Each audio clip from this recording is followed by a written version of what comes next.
It's good to be back and good to see you all this morning, to see so many of you beautiful people here, this church so full. I'm glad to welcome all our visitors who are here for the baptisms. And again, I just wish to express my gratitude and thankfulness for having such a loving parish family and for all the prayers you offered for me and my family during our time of need. They were greatly felt and appreciated.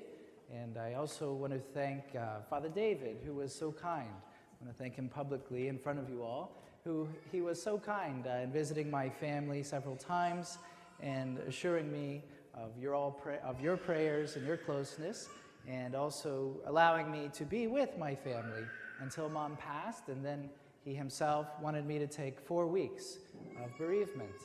And so how many of you have a boss like that? So I'm very grateful to him, and I know he worked very hard running the parish completely by himself with the Holy Spirit's help. So I told him now I will do anything he wants. And so I think he's going to take me up on that. He has me preaching all the masses this weekend already, which I'm happy to do because you guys are my family, and I need to share with you what happens in my own family, like a family needs to. You have to share life together. You can't ignore especially painful or difficult things, and any family who does is setting themselves up for disappointment. But my family was not disappointed in the end. Saddened though we were by our experience, Mom had been sick for 5 years with breast cancer. We had been through many surgeries and chemo and radiation, yet it came back every year, 4 times in a row. And this past year with a vengeance. And so she was very sick and was suffering a lot. And we knew time was running out. And God, in his wisdom, chose the month of August. And I had left here actually for vacation. It was the only time I could get vacation from the parish. And when I left, though, Mom was already in the hospital, but that was nothing new. So we just kind of went on. But then after about a week, it became evident that this time would be different. And it was. But God's grace was with us. What I want to share this morning is simply the fact that God holds us together. God holds our families together through the trials and tribulations of life. God always holds us together. And so I'm here simply this morning to share that fact with you all and to witness to it, because it's healing for me to know that God is the one holding me up and holding my dad up and my brothers and my sister and all our family, and even has raised up my mom. One of the blessings even, I think, is, did I see Edens here? Raise your hand if you're here, Edens. No? He's at work? Very good. The floor doctor for that last couple weeks at the hospital was our own parishioner, Dr. Edens Valentin. His family's here, the Valentins. Alexa, husband's also a doctor with the children here. And so I was so grateful that your husband took care of my mom those last couple weeks, and my dad and my family as well. The social worker was my brother's old girlfriend from high school. Okay, Lord, you got a good sense of humor. And one kind of funny item that I'll mention at this Mass. So my brother, it was the only picture he got, like a wallet-sized picture when he graduated high school in 2001. And he kept it on his dresser underneath his glass. His wife knows about this now, so okay. But it's the only one that just sat there of his classmates. And that's the room my mom was in the last 5 years. So that little picture of his old girlfriend from high school has been sitting in that dresser for 14 years. And she, in the end, was the social worker who helped our family.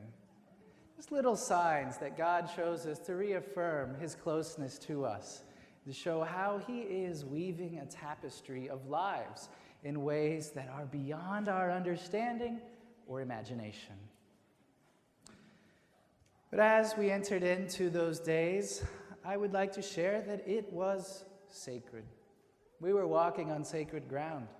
In fact, one time I accidentally said to my nephews who were visiting from Ohio, driven down, they hadn't been in to see Grandma in the room for a little while. I said, "Boys, did you go into the chapel and say hi to Grandma?" And it just slipped off my tongue that I just called that room a chapel because we were praying so much. And I'd like to share that was one of the most beautiful experiences, was how much we prayed together, how many tender conversations we had, how much we poured our heart out and said all the thank yous we wanted to say and all the sorries we wanted to say. We even talked about the future. I asked Mom, I said, so after you're gone, who gets this bedroom? And she laughed, of course, and she said, you can have it when you visit. And I said, okay, thank you. I said, can I get a new bed? And she said, no. I said, a new mattress? And she said, yes. And I already got one. My parents live in West Orlando, and so I visit them usually on my day off on Mondays. And now I have a chapel bedroom to go to. But in those days, we had many family and friends visiting. There were so much sacred things happening, and we could have focused on all the details medically of what was going on, but for the most part, we didn't. What we focused on was the love that is between us, and the good things that we've shared together in life, and the good things we hope to share together in the future. My mom wanted to take care of us, of course, even after she was gone, and she, of course, was worried about us. And there were a few moments of different experiences, and I'll share just a couple. But one of them was she was worried we would be sad after she was gone. And so she said to us, just a couple weeks before she passed, she said, if you're sad when I'm gone, I want you to do one thing. Just go to Walmart. She said, you'll feel better immediately. There's some interesting people there. And you see them, you'll feel better about your life right away. She was a good woman. She called a spade a spade. She grew up on a farm, and thanks be to God, she got off the farm. She never left it in many ways. And so I'm grateful for that gift and that joy that she inspired in us and instilled in us and helped us laugh in these moments. And so I thank my mother for that gift of joy and laughter and humanity that she shared with us in those last days. And with that on my one side, I can go forward. On the other side, there was one evening where we prayed the Divine Mercy Chaplet, and we finished the prayers, and afterwards she sighed and said, oh, that felt good. And I said, oh yeah? She said, yeah. I know I'm dying, but I don't feel like I need to pray for myself. I feel like I need to pray for the world, for others. What a beautiful moment that was, to see this woman so selfless, even in her moment where others might want pity. She didn't want any of that. She wasn't thinking about herself. She didn't even want your prayers or mine. She wanted us to pray for others. What a selfless attitude. And I could see in my mother now this woman becoming a saint, because we know that is what is the mission of heaven, is to watch over us here on earth who are still in that struggle to be freed from disordered affections and attachments and from self-love disordered. And so I saw in my mom this gift of faith that she possessed. And so with joy on the left and faith on the right, I'm able to move forward, and our family's able to move forward, knowing in fact that that's what Mom would want us to do. She wouldn't want us to resign ourselves to self-pity or discouragement or to regrets. She would want us to step more into the future with our families, completing our mission on earth in whatever God appoints us to be or do. And so with that joy and that faith, my family steps forward. But God himself helped our family to step forward as well. For in a family's life, two of the biggest moments that can happen are certainly a death, but also a birth, right? Well, my family was blessed to have both within a very short span of time. 15 hours, to be precise. Mom passed away Monday evening, August 31st at 9:20 p.m. I had just finished celebrating the Mass in the Blue Room, as she called it. And I had taken the host, dipped it in the chalice, pressed it to her tongue to give her one last drop of the precious blood, consumed the host myself. During the sign of peace, she became more peaceful. After Mass finished, I gave the last anointing and all the prayers of the church I could offer. And then we began to say the rosary. And she breathed her last during the second or third decade of the sorrowful mysteries. And it was a beautiful passing from this life. But my brother and his wife were expecting their second son. And wouldn't you know, he was born the next day at 12:45 in the afternoon, about 15 hours after Mom had left this world. And so as soon as our hearts were grieving for Mom, they were immediately rejoicing at the birth of this child. And joy and sorrow were interwoven seamlessly. Hard to wrap your heart around, hard to wrap your mind around, especially for my poor brother, because his wife was in Gainesville, and we were in Orlando. Where was he to be? Keep praying for him. But it did all work out in God's grace. And forever now, when Quentin's birthday comes up each September 1st, we'll also remember Mom's heavenly birthday on August 31st. And joy and sorrow will always be mixed together. And isn't that the way family life goes? Joys and sorrows mixed together. But all of those joys and sorrows binding us together, making us who we are, making our life worth living, making each life worth living. It's Respect Life Sunday. The year on the first weekend of October, we dedicate this weekend to respecting the gift of life. And the theme this year is every life is worth living. Every life is worth living. In spite of the joy and the sorrows that come with any life, there are also the joys. And we're called to see all people as a member of our family. We're called to live a family life that recognizes this is a gift from God. God is the one holding us together. God is the one who put us together. And God is the one who keeps us together.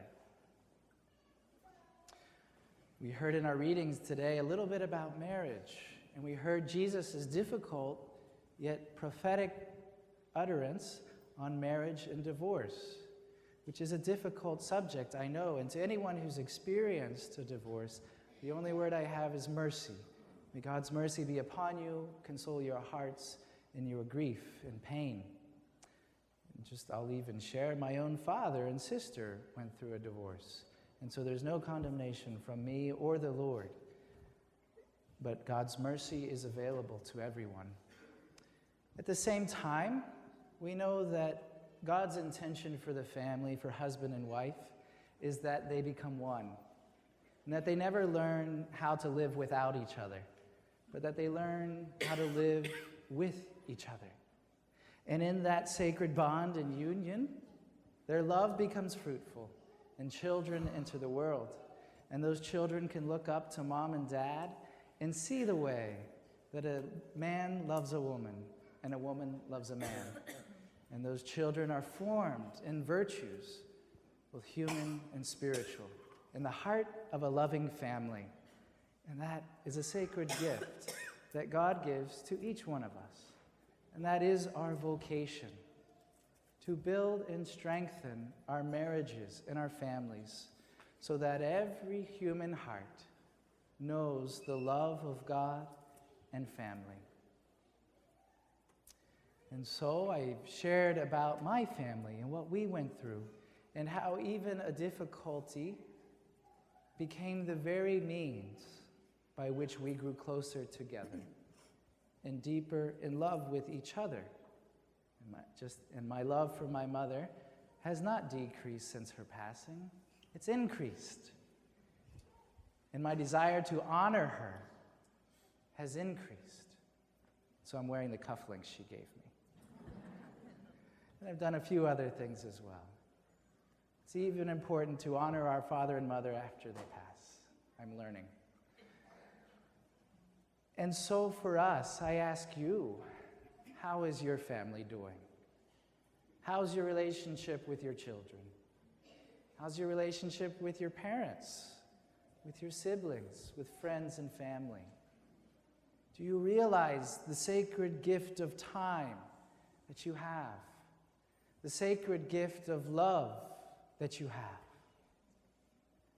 You know, sometimes, as Pope Francis says, the plates fly, and there can be arguments.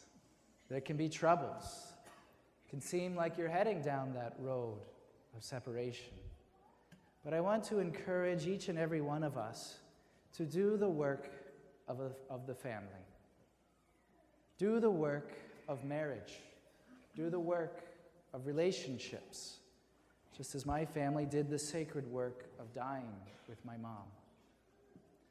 All of this requires our total gift of self, our total attention to each other, to our needs.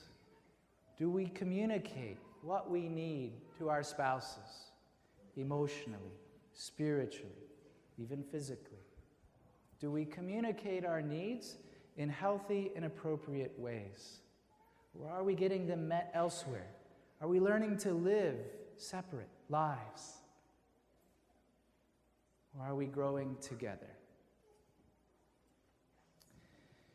This Respect Life weekend, we're invited to treasure the gift of all human life from conception to natural death, and to avoid a tendency in our world today to harden our hearts to others, and to see people as problems that have to be eradicated, that have to be thrown away.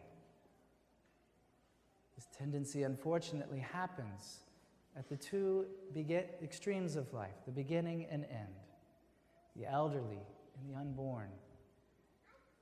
Yet we, as a family, will be judged on how we treat the weakest members of our family and how we love them.